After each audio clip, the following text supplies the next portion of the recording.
Hello friend, সবাইকে স্বাগত জানিয়ে আজকে রান্নাটা শুরু করছি। আজকে করব ডালিয়ার চিলা। তো এখানে আমি একটি ডালিয়া নিয়ে নিয়েছি 1 কাপ মতো।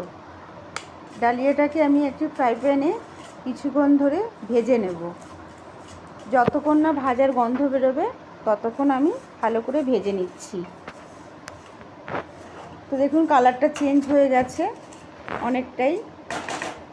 এবারে গ্যাসের ফ্লেমটাকে অফ করে দিয়ে একটা সাইডে রেখে দেব ঠান্ডা হবার জন্য। তাই এখানে নিয়ে নিয়েছি কিছুটা পেঁয়াজ কোচানো, গাজর কোচানো, লঙ্কা কোচানো আর 2 চামচ টক দই, হলুদ আর নুন। এবারে একটা মিক্সি জার নিলাম, তাতে ঠান্ডা করা ডালিয়াগুলো সমস্তটা দিয়ে দেব। সুজির মতন পাউডার তৈরি করে নেব। যেমন সুজি ছোট ছোট দানা টাইপের হয়, ঠিক ওরকম ধরনেরই করে নেব পাউডারটা। খুব মিহি কিন্তু করব না, একটু দানা থাকলে খেতে ভালো হয়। তো আমার পাউডার তৈরি হয়ে গেছে। তো আমি দেখাচ্ছি কীরকম ধরনের হয়েছে। ঠিক এরকম। এবার একটি মিক্সিং বোল নিয়ে নিয়েছি, তাতে পাউডারটা আমি ঢেলে দিলাম। এবারে এর মধ্যে দিয়ে দেবো 2 চামচ আটা। 2 চামচের বেশি আমি দেব না, 2 চামচেই হয়ে যাবে। আর যেই টক দইটা রেখেছিলাম সেই টক দইটা মিশিয়ে নেব।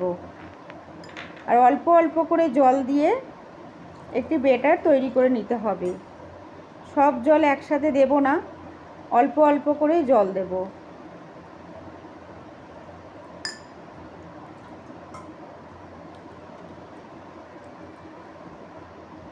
এবারে নুন দিয়ে দিলাম, হলুদটাও দিয়ে দিচ্ছি। আর যে উপকরণগুলো আমি রেখেছিলাম সবগুলোই আমি এই ব্যাটারের মধ্যে মিশিয়ে নেব।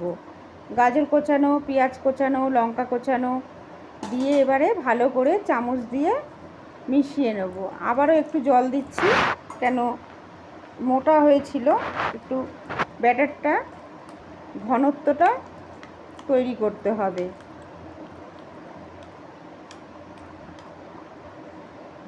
তো ব্যাটার আমাদের রেডি হয়ে গেছে। তো আমি দেখিয়ে দিচ্ছি, চামচের পেছনটায় একটি দাগ দিয়ে মধ্যিখানে 2-5টা কিন্তু মিশছে না। তো ঠিক এরকম ধরনের ব্যাটার হবে। এবারে চাপা দিয়ে 10 মিনিটের জন্য আমি রেস্টে রাখবো। তো 10 মিনিট হয়ে গেছে। এবারে গ্যাস ওভেনে একটি ফ্রাই প্যান বসিয়ে তাতে কিছুটা তেল ব্রাশ করে নিচ্ছি।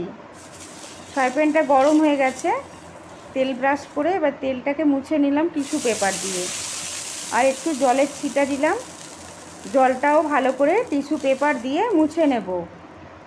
এবারে যে ব্যাটারটা তৈরি করে রেখেছিলাম তার থেকে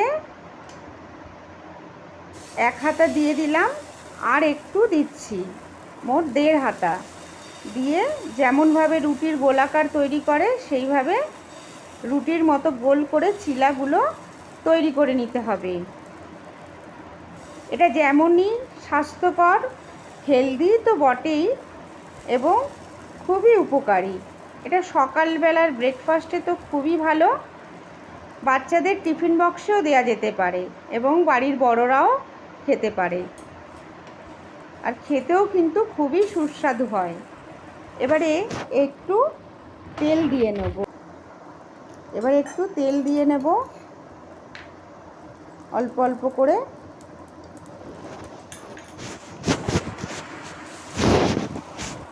দিয়ে 2-5টা ভালো করে চেপে চেপে তৈরি করে নেব। এবারে হয়ে গেছে। অপর পাশটা উল্টে দিলাম, দিয়ে আবার একটু ধারগুলো চেপে দিচ্ছি যাতে কাঁচা না থাকে। তো এবারে আমি তুলে একটি থালায় রেখে দেব। এইভাবে প্রত্যেকটা চিলা তৈরি করে নিতে হবে। আবারও তেল ব্রাশ করে নিচ্ছি, নিয়ে ভালো করে মুছে নিলাম, দিয়ে আবার একটু জলের ছিটা দিয়ে দেবো, দিয়ে জলটা ভালো করে মুছে শুকনো করে মুছে নিলাম। নিয়ে এবারে ব্যাটারগুলো 1.5 হাতা করে করে দিয়ে দেব, দিয়ে রুটির মতো গোল করে চিলাগুলো তৈরি করে নেব। তো অপর পাশটা আবার উল্টে দেব। তো বন্ধুরা, তৈরি হতে হতে আপনাদের সাথে একটা কথা শেয়ার করে নিচ্ছি। যদি রেসিপিটা ভালো লেগে থাকে কমেন্ট, শেয়ার এবং লাইক করবেন। আর ফেসবুক থেকে দেখলে পেজটিকে ফলো করবেন। আর ইউটিউব থেকে দেখলে প্লিজ সাবস্ক্রাইব করে রাখবেন, যাতে নতুন কোনো রেসিপি আপনাদের কাছে আগে পৌঁছে যাবে। তো চিলাগুলো আমার এইভাবে তৈরি হয়ে গেছে। এগুলো সস দিয়ে খেতে কিন্তু খুবই ভালো লাগে, টমেটো সস, চিলি সস দিয়ে খেতে কিন্তু দুর্দান্ত লাগে। তো বন্ধুরা, আজকে এই পর্যন্ত, টাটা।